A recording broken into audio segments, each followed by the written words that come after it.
He offered 10 furs for a single night, but the woman who stood before him was not what he expected. The snow fell thick and soundless across the valley, swallowing the sound of hooves and the crunch of boots. The wind carried the smell of pine, smoke, and blood. It was a harsh winter in the Northern Territories, one that bit at men's faces and broke their spirits. Traders passed through rarely, and when they did, they came with stories of wolves that walked upright and eyes that glowed red in the forest. In a small settlement called Dregard, a hunter named Corin had made a name for himself. He was not a man of warmth or laughter, but he was known for his skill. His traps never missed, his arrows found their mark in the dark. When others lost fingers to frostbite, Corin thrived. But there was one thing he lacked, something that no amount of fur or gold could buy. Companionship. He had lived alone since the fever took his wife 2 winters ago. Every night, he returned to a silent cabin and stared at the empty chair by the fire. The village women whispered that he had lost his heart along with her, that he roamed the woods at night speaking to her ghost. On the eve of the winter solstice, Corin came down from the high slopes with a bundle of fine pelts slung across his back, fox, sable, and a white wolf whose hide gleamed like moonlight. He stopped at the inn, a low wooden building with smoke leaking from its roof. Inside, the air was thick with meat and laughter. A stranger sat in the corner. She wore a hooded cloak of black fur and did not drink or speak. Her eyes followed the fire, and her presence drew the gaze of every man there, though none dared approach her. There was something cold about her beauty, something that felt older than the mountain itself. Corin watched her for a long while before he rose and crossed the room. "You travel alone?" he asked. The woman turned her head slowly.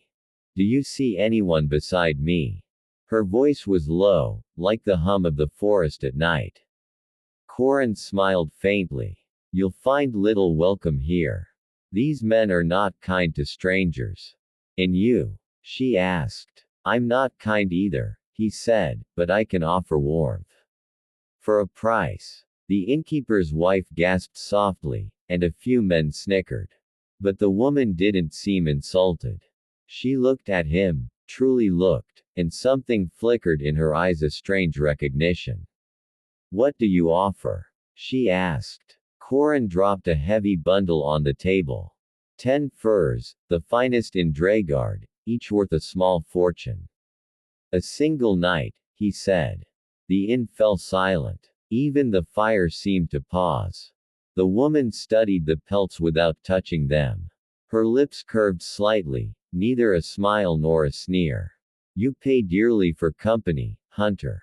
"I have more furs than friends," Corin said.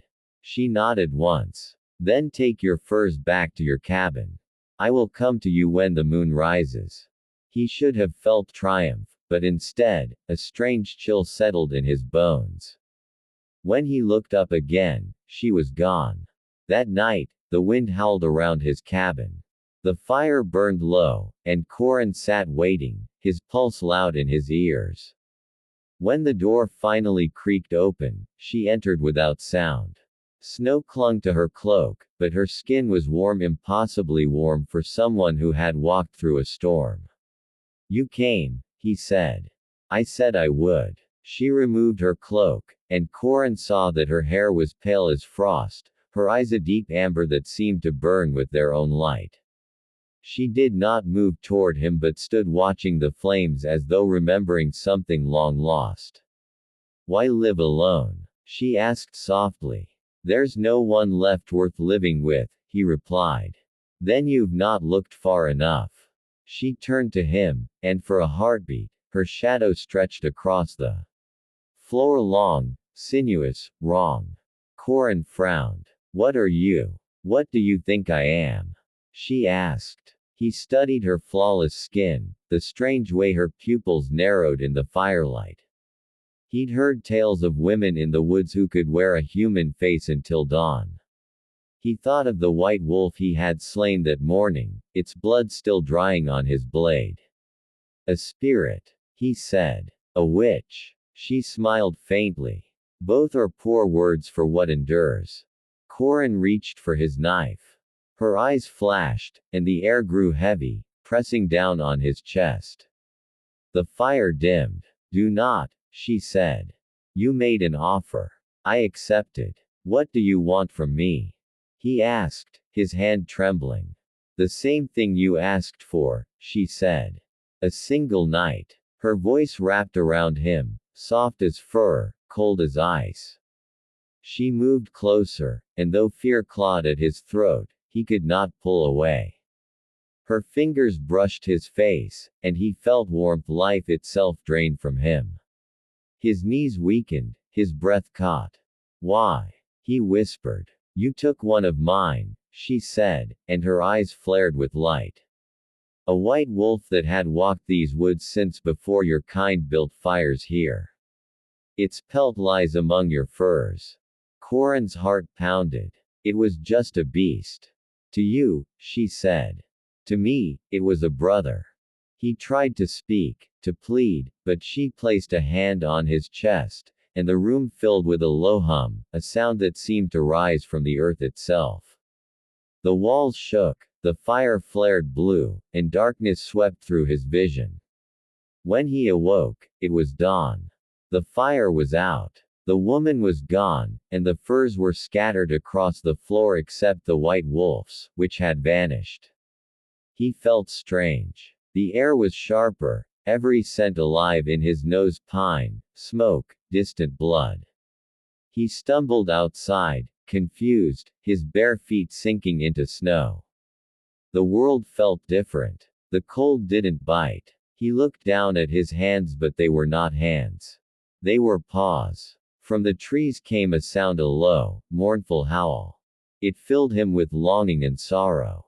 Then, without understanding why, he answered.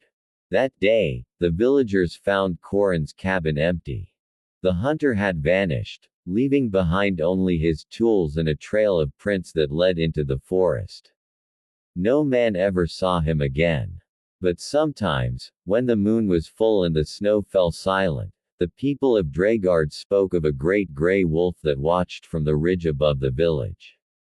Its eyes were not red like the others. They were amber, warm, human, filled with regret. They said the wolf never hunted men, only guarded the edges of the settlement, keeping away worse things that lurked beyond the trees.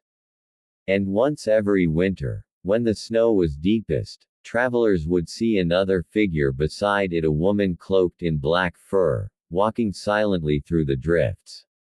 The two would stand together, motionless, until dawn.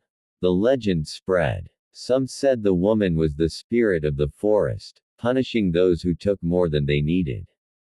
Others whispered she was a forgotten goddess, guarding the balance between man and beast. Years turned to decades, and the story became just another fireside tale. Yet in the deep woods, the tracks remained: a woman's footprints and a wolf's pawprints, side by side, never fading with the snow. And so, the man who offered 10 furs for a single night found what he sought: not warmth, but understanding.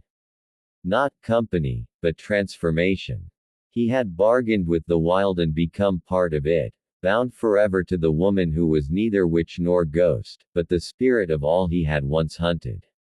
When the northern lights shimmered over the valley, their glow cast 2 long shadows across the snow: one human, one beast walking together beneath the endless winter sky.